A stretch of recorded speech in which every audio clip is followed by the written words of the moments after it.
Sur le culturel 2.0, on reçoit une soprano de grand talent, iranienne, Bahar Harandi. Est-ce que je le prononce bien, Bahar? Oui, oui, c'est correct, merci. Correct. OK.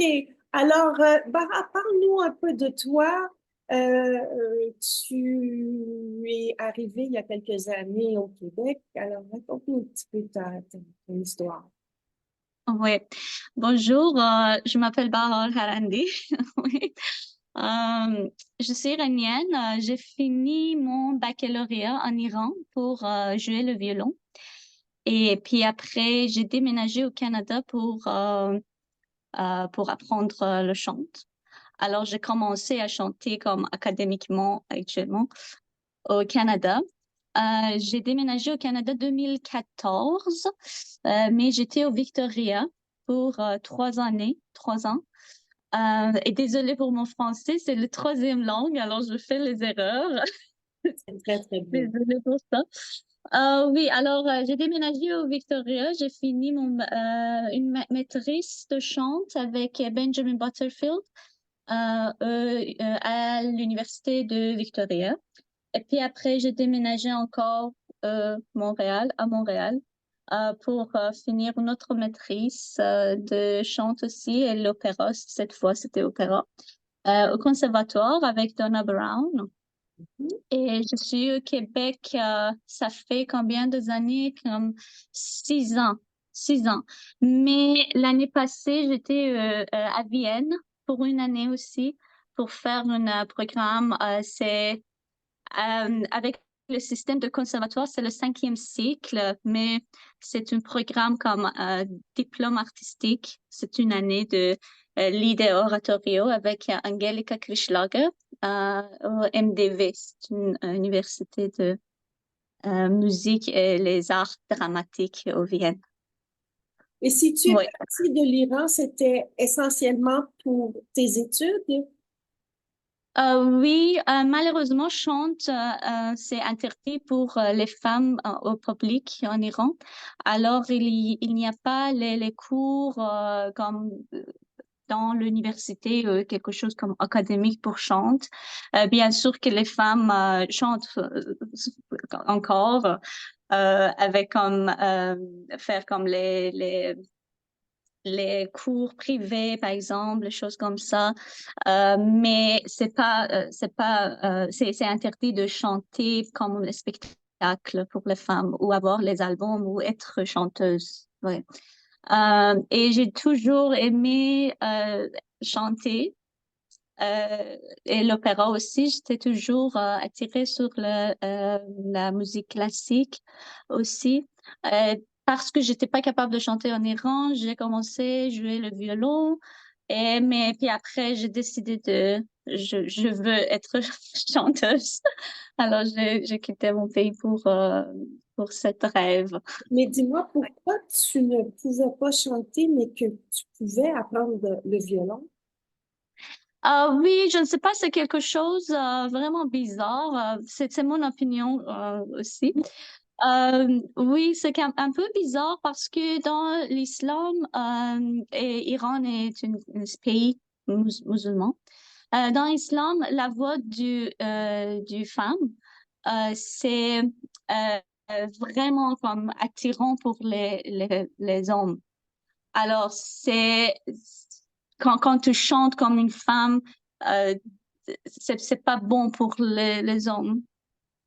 Je ne sais pas si c'est clair. C'est un objet Euh, de séduction, finalement. c'est un Donc, objet sexuel, par exemple. C'est quelque chose comme ça.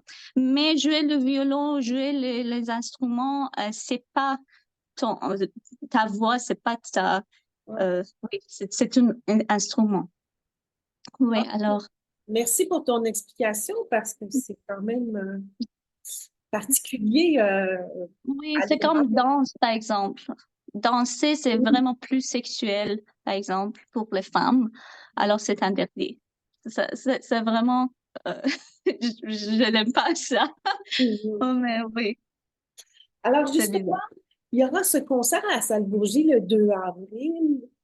Euh, qui s'intitule Femme iranienne, un vent de liberté. On est vraiment Ouais, dans le sujet, là. Alors, ouais. qu'est-ce que tu as préparé pour ce concert? Qu'est-ce que j'ai préparé pour le concert? Oui, je vais faire tous les programmes moi-même. J'ai décidé c'est quoi le répertoire et tout. Euh, oui, j'ai vraiment, euh, j'ai toujours voulu utiliser toutes les opportunités que j'ai pour aider les femmes en Iran ou n'importe quelle région, Afghanistan, maintenant Gaza, Israël, n'importe quel pays. Parce que je toujours pense que on a besoin. Je suis une femme moi-même, alors j'ai toujours euh, c'est quoi le face, les difficultés de être femme dans mon pays ou n'importe quelle région dans le monde aussi. Alors, c'est vraiment important pour moi de faire quelque chose pour les femmes. Et maintenant que j'ai eu une opportunité à Saint-Dourgy, j'ai décidé de interdire les compositions de les compositrices iraniennes contemporaines. Alors, ça, c'est une idée. Et j'ai écouté plusieurs pièces. Il y a plusieurs compositrices, compositeurs femmes iraniennes et ils sont vraiment, vraiment bons talents, vraiment, vraiment belles compositrices. Mais j'ai choisi les pièces qui étaient écrites pour voix et pour piano ou violon, tout que je suis capable de chanter. Il y a plusieurs pièces qui sont comme pour l'orchestre, pour la musique électronique, tout ça comme c'est énorme. Le répertoire de compositrices iraniennes, c'est énorme. Et ils sont vraiment bons. Alors oui, j'ai écouté plusieurs pièces et je me sentis plus à l'aise et plus comme passionnée les pièces de Parisa Sabet qui sont écrites pour voix et piano. Et Aïda Shirazi, qui est mon bon ami, belle amie, on a étudié en université d'art d'Iran ensemble. Il a joué le piano et puis après il a déménagé en Turquie et puis après aux États-Unis pour étudier composition aussi. Alors maintenant, elle est plus compositrice que pianiste, oui. Mais vraiment, vraiment, pianiste talenteuse aussi. Elle est. Oui, les pièces de Aïda, ils sont écrites pour violon et voix. Ils sont vraiment, vraiment intéressants, plus contemporaines. Et les sons vraiment bizarres de violon aussi, et plusieurs comme la voix, c'est comme le son de parler, par exemple. Il y a plusieurs parties que je dois parler sur la scène, ou les voix de whispering, comme c'est comme ça, c'est vraiment cool. C'est une Murmure. belle expérience. C'est une belle expérience de apprendre cet type de musique, ce genre euh, de interdit. C'est ça? Non. Um, to show, to indicate, indiquer. Mhm. Indiquer cette musique à l'audience aussi canadienne. Et justement, deux de ces compositeurs, compositrices seront avec toi sur scène parce qu'ils sont aussi instrumentistes. J'ai pas compris la question. Comme vous parlez de Hushar et Et Amir. les musiciens, oui. Ah, ah. Hushar et Amir, les deux ont mes professeurs en Iran. C'est vraiment un honneur pour moi de partager la scène avec les deux. J'ai travaillé sur harmonie et solfège et tout ça avec les deux en Iran. Alors, j'ai hâte de travailler avec eux. Oui, j'ai demandé à les deux de partager le scène avec moi pour le premier parti, que c'est une pièce All of You. C'est un album que ça fait déjà, je pense que 6 ans que c'était publié, 6 ou 7 ans, je pense. Euh, c'est vraiment beau. C'est une improvisation de piano et ney. Ney, c'est une flûte traditionnelle d'Iran et la région de Middle East aussi.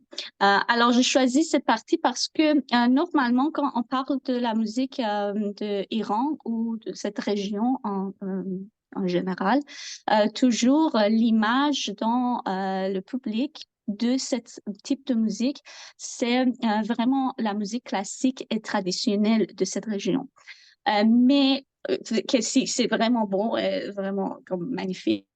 Mais on a développé aussi, comme quand on parle de la musique classique comme le genre de western, par exemple, on jamais pense seulement de Bach ou de Mozart.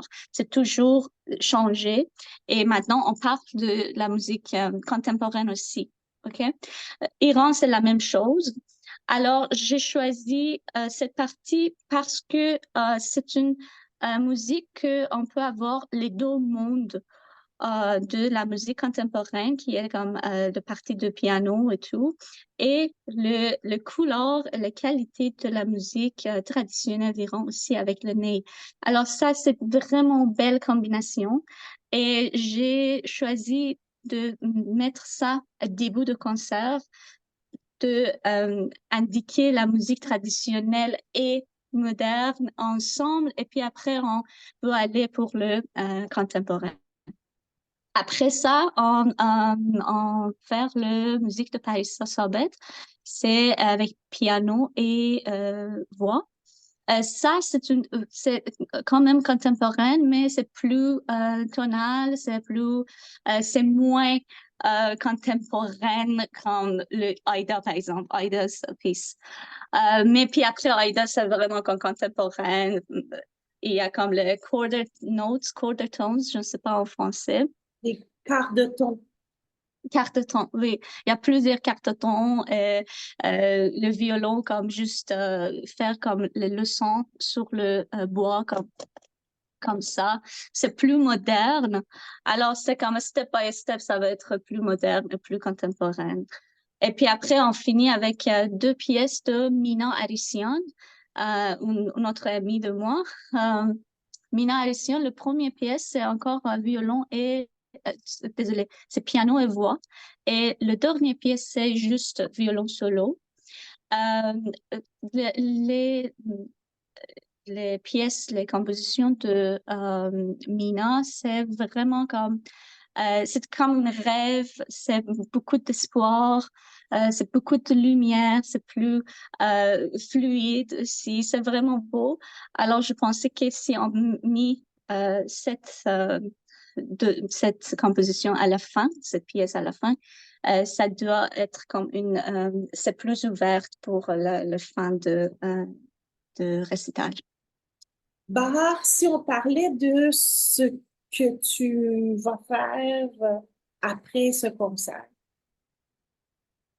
Après cette concert, qu'est-ce que je fais euh, Mhm. comme, euh, comme quel projet? Oui, exact. Oui, après cette concert, parce que j'étais pas au Canada ça fait une année que j'étais pas là. Je dois encore commencer à faire les auditions, oui, alors j'étais un peu à part de Canada. Alors, je veux faire, on parle avec Saba Youssefi qui est joué le violon pour le concert. On veut faire, parce que c'était une belle expérience de travailler sur cette pièce, on veut faire comme, essayer d'avoir un tour, par exemple, si on peut, dans les autres villes, par exemple Toronto, Ottawa, Vancouver. On essaie de faire ça pour faire pour indiquer ou perform la musique d'Iranien plus. On a parlé avec les compositeurs et compositrices en Iran qui sont comme habitent en Iran aussi pour nous envoyer leurs pièces pour violon et voix. Oui, c'est un projet qu'on pense à faire. Apparemment, on a un autre concert, je ne sais pas si c'est officiel encore ou pas, mais peut-être on veut faire un autre concert avec les autres pièces aussi au Toronto, un mois de mai. Oui, c'est encore planifié pour ça, oui. Bahar, je te laisse le mot de la fin pour inviter les gens au concert dans tes mots à toi. Puis peut-être un petit mot dans ta langue natale. Oui, ok. Je vais dire quelque chose en français et puis après en perse, en farsi. Oui, cet concert, c'est vraiment extraordinaire. Je ne veux pas dire ça parce que je le fais, mais la musique, c'est vraiment puissante et vraiment touchant. Et si, comme il y a plusieurs personnes qui peuvent relier avec les poèmes, avec la musique et tout. Par exemple, j'ai performe, oui, les pièces de Parissa à Vienne pour mon récital de fin de programme. Et c'était vraiment que tout le monde était vraiment touché parce que la musique, c'est vraiment puissante. Les mots, ils sont vraiment puissants aussi. Il y a comme un message vraiment clair dans la musique et les mots. Aussi pour Aïda Shirazi aussi, c'est la même chose. Alors, oui, bienvenue. Bien, j'espère que ça va être une belle expérience pour le public aussi. En perse, si je veux dire. سلام به همگی کسانی که فارسی متوجه میشن میفهمن فارسی زبانان خیلی خوشحال میشم که ببینمتون. این یک تجربه جدیدی هست برای من که روی موسیقی مدرن و معاصر بچه‌های ایران کار کنم و امیدوارم که بتونم تا جایی که در توانم هست از موقعیتی که برام در کانادا پیش میاد استفاده بکنم و موزیسین های به خصوص زن ایران که معمولا خیلی مطرح نمیشن به خاطر شرایطی که وجود داره، اینا رو بتونم مطرحشون بکنم و بشناسونم به در حقیقت مردم خارج از ایران. خیلی خوشحال میشم که حمایت بکنید و بیایید این کنسرت رو ببینید و اگر که کسی رو میشناسید از آهنگسازانی که در ایران هستن یا خارج از ایران هستن و دوستان که کارشون اجرا بشه حتما با من تماس بگیرید تا جایی که بتونم کمک بکنم. Merci. Et bonne Merci à vous pour m'inviter. À très bientôt. Merci beaucoup.